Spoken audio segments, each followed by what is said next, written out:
Hello hi नमस्कार welcome to viral Bollywood. मैं हूं आपका हो शिवम शर्मा।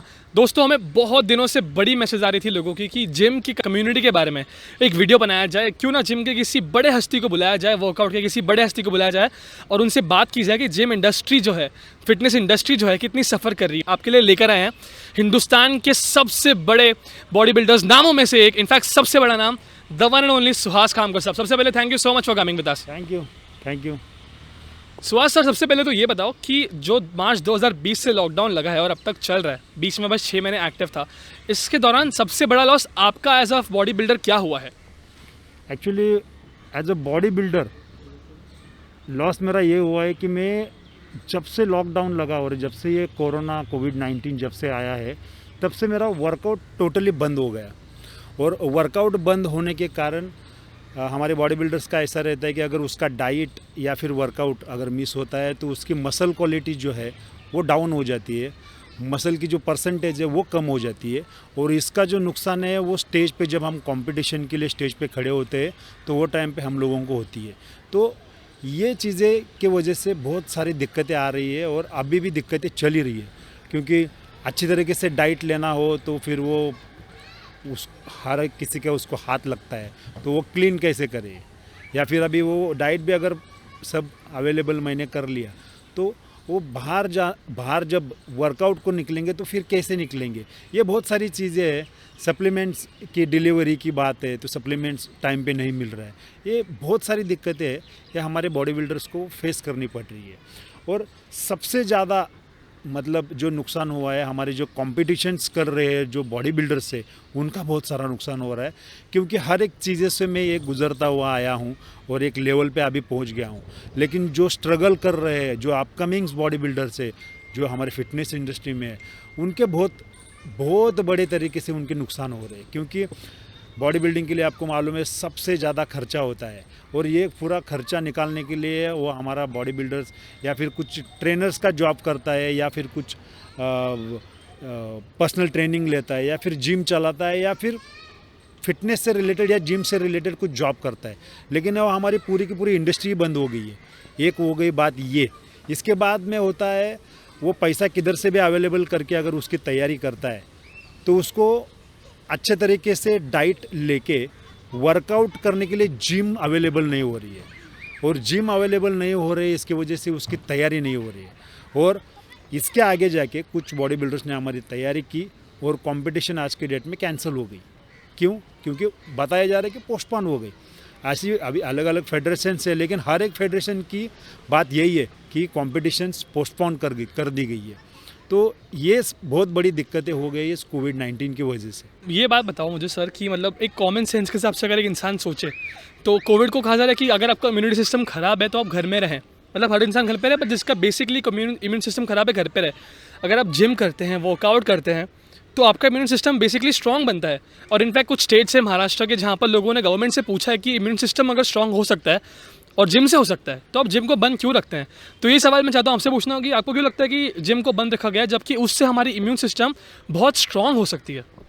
एग्जैक्टली मैंने भी अभी एक पेपर में भी पढ़ा और इंटरनेट भी मैंने वो न्यूज़ पढ़ी है कि हाई कोर्ट ने उस स्टेट को, कोई तो एक स्टेट है मध्य प्रदेश या राजस्थान है, उन्होंने उस स्टेट को पूछा है कि अगर वर्कआउट करने से, जिम करने से अपनी इम्यूनिटी बिल्ड होती है तो आप जिम क्यों बंद कर रहे हैं। एग्जैक्टली मुझे भी वो एकदम सही लगता है, क्योंकि अभी बीच में कुछ 4-5 महीना जिम चली तो उस टाइम में मैंने देखा सब खबरदारी जो थी हम ले रहे थे, मास्क पहन रहे थे, सैनिटाइज कर रहे थे। अगर कोई आदमी या फिर गर्ल वो अंदर आ रहे तो उसका टेम्परेचर हम देखते थे, वो फिर वो ऊपर फ्लोर पे जाता था और फिर वर्कआउट करता था। इस 4-5 महीने में हमें बहुत सारी चीज़ें देखी, लेकिन हमारे जिम में, मैं जिधर वर्कआउट करता हूँ, मेरी खुद की भी जिम है, वहाँ पे भी मैंने देखा सिंगल एक कोई पॉजिटिव पेशेंट नहीं मिला 4 या 5 महीने में पूरा का पूरा। तो कहने की बात यही है, जो जिम करते हैं उनको कोरोना, मुझे लगता है कि उनको कोरोना कम लेवल पे होता है और होता है तो उतना रिस्क नहीं होता है। मैंने उसके बाद में जब हाईकोर्ट ने जब उस स्टेट को पूछा तो उसके बाद में भी मैंने एक किधर तो पढ़ा कि कैलिफोर्निया में कुछ तो एक सर्वे हुआ है और उस सर्वे में बताया गया है कि जो वर्कआउट करते हैं, जिम में जाते हैं, फिजिकल एक्सरसाइज करते हैं 50 मिनट्स का, उनको कोरोना अगर हो भी गया, कोरोना तो होता नहीं है, अगर हो भी गया तो मरने वालों की संख्या जो है वो बहुत कम है।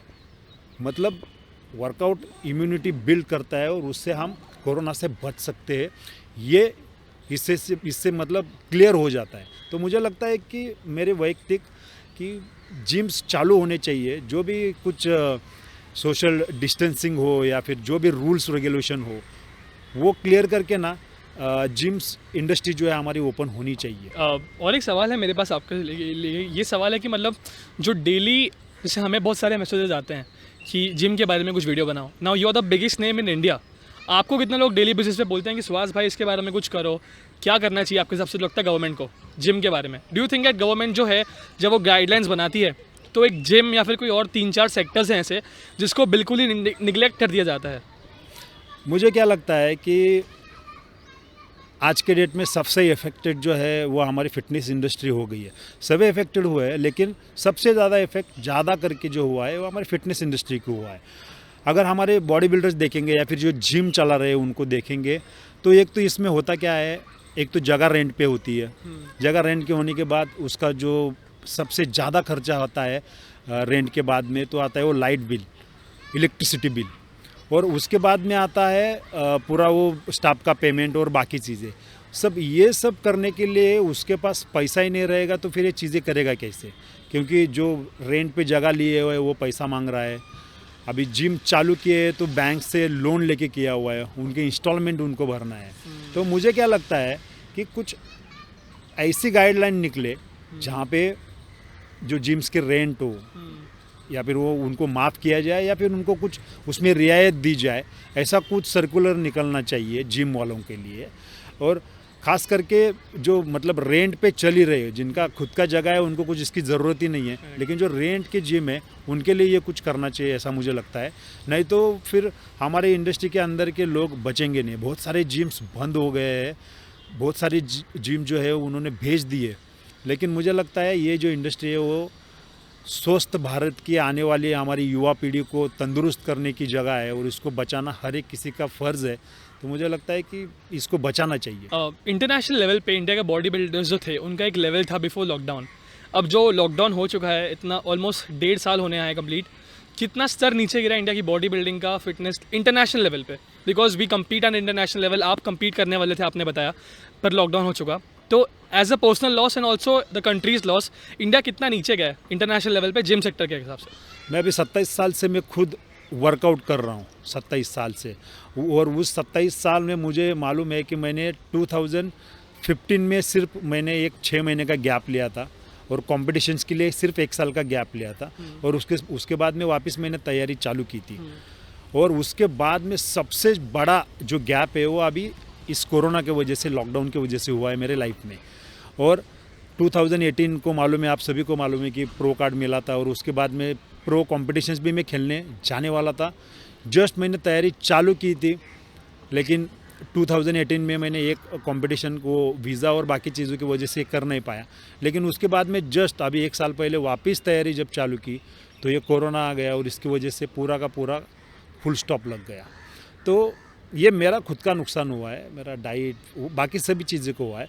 लेकिन मुझे क्या लगता है हम कौन से स्तर पे गए हैं अभी नहीं बोल सकता हूँ, क्योंकि जब तक उस स्टेज पे हम जाएंगे नहीं, पार्टिसिपेट नहीं करेंगे, तब तक पता नहीं चलेगा कि हम कौन से लेवल में अभी वहाँ पे है।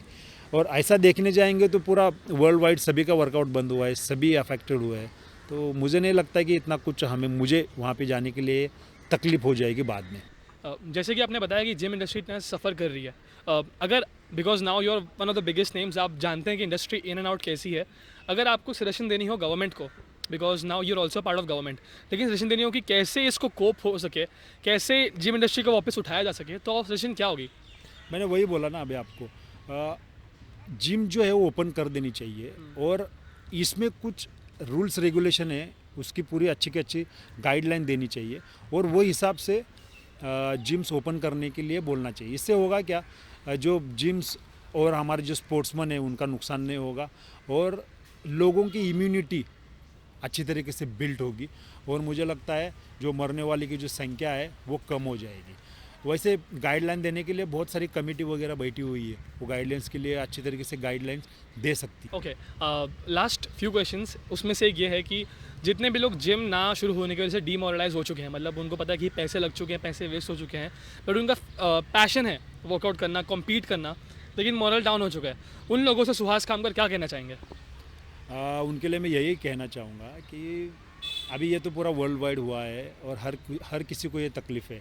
तो मैं मेरा खुद का वर्कआउट जो है मैं घर पे कर रहा हूँ, मैंने कुछ डंबल्स ला के रखे हैं और मैं घर पे कर रहा हूँ। और आपको भी अगर डंबल्स अवेलेबल हो रहे हैं तो घर पे कर लीजिए आप, नहीं तो हम आपको मालूम है कि हम देसी वर्कआउट करते थे पहले। मैं बेसिकली फॉर्म कोल्हापुर से हूँ, तो आपको मालूम है नमस्कार, डिप्स, जोर, बैठक, ये जो है वो घर पे हम किधर भी कर सकते हैं। 40 to 45 मिनट्स कम से कम वर्कआउट करो, फिट रहो और इस कोरोना से बचो, यही मैं आपको सलाह दूंगा। और आने वाले टाइम में यही बोलना चाहूँगा कि ये दिन भी निकल जाएंगे।